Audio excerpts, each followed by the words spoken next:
All right, so today we're diving into an ancient text that honestly feels like it could have been written yesterday.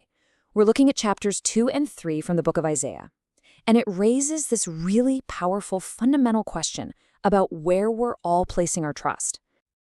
Just let that sink in for a second.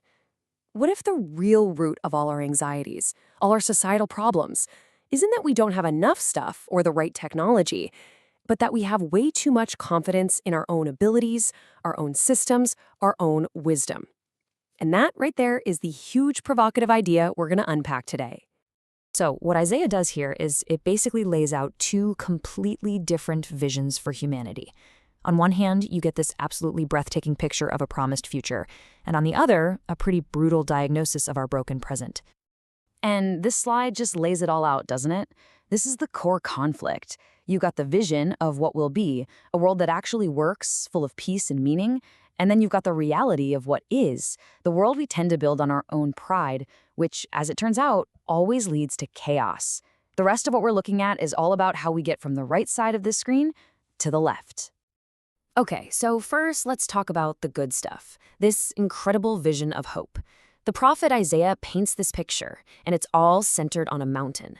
Now, you gotta remember, in the ancient world, mountains were a huge deal. They weren't just big rocks. They were seen as the places where the divine lived, the ultimate symbols of power and authority. So when you hear Isaiah say that God's mountain will be the highest, he's not talking about geology, right? It's not like an earthquake is gonna make Jerusalem taller than Mount Everest. This is all poetry. It's a vision where one single source of truth, one divine authority, is finally recognized as the ultimate center of meaning and purpose for everyone, for all nations. But here's what's so cool about this. The nations, how do they respond? They don't just get conquered or submit. No, they actively seek out the Torah. And we hear law and think of this list of harsh, restrictive rules, but that's not it at all. The word really means instruction. Think of it more like a user manual, a guide for how humanity was actually designed to flourish. They want to learn this better way to live. And all of this instruction, it leads to something called Mishpat. Again, when we hear judgment, we think of punishment. But the original idea is so much bigger. It's about restoring cosmic order. It's more like a divine craftsman stepping in to put a broken, chaotic world back in order, according to its beautiful original design. It's a creative restorative act. And the result of all this? Well, it's one of the most famous, most beautiful lines ever written. All the tools of war, of death, are literally reforged into tools of agriculture, of life. This isn't just some temporary ceasefire. This is a complete rewiring of human society away from conflict and toward cultivation. I mean, that's the ultimate vision of peace right there. Okay, so that's the dream, right? But then, bam, the text just slams on the brakes and pivots to a super harsh reality. The diagnosis for what's gone wrong is actually pretty simple. The society is completely full, but it's full of all the wrong things. Just look at this list. They're full of foreign superstitions, they're overflowing with money, they're packed with the latest and greatest military hardware, and they're just cluttered with idols, things they literally made with their own two hands. So here's the crucial point. They've put their trust and their security in literally everything except God. They trust their money, their army, and their own inventions. And this is where we hit this massive paradox, a society that is completely stuffed to the gills with its own achievements, its own wealth, its own power. It ends up totally hollow and empty.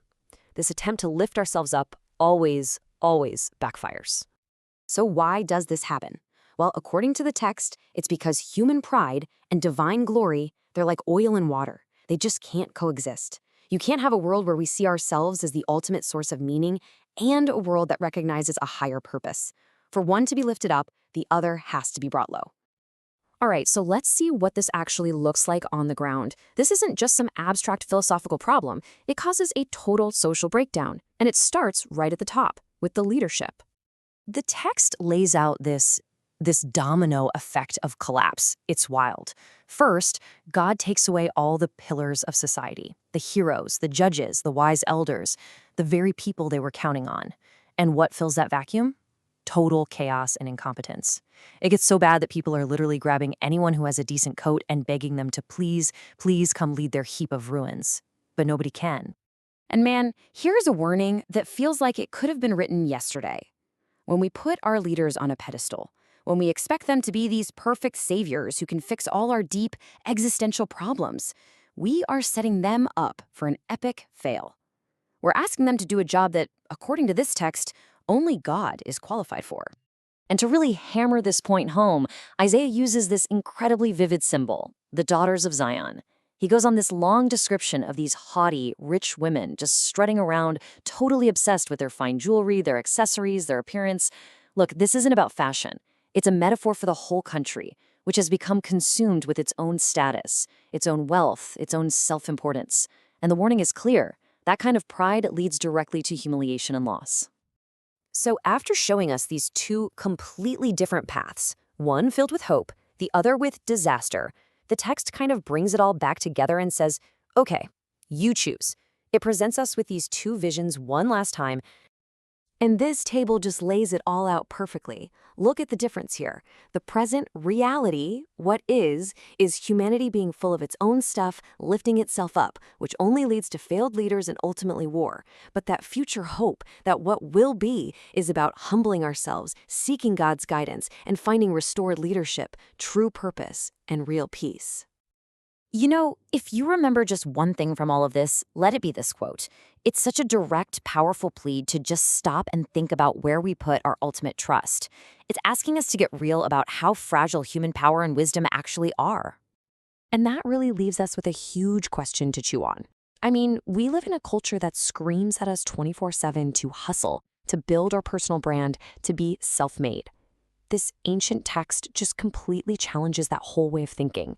It forces us to ask a pretty radical question. What if true strength and purpose and peace aren't found by building ourselves up, but by looking up?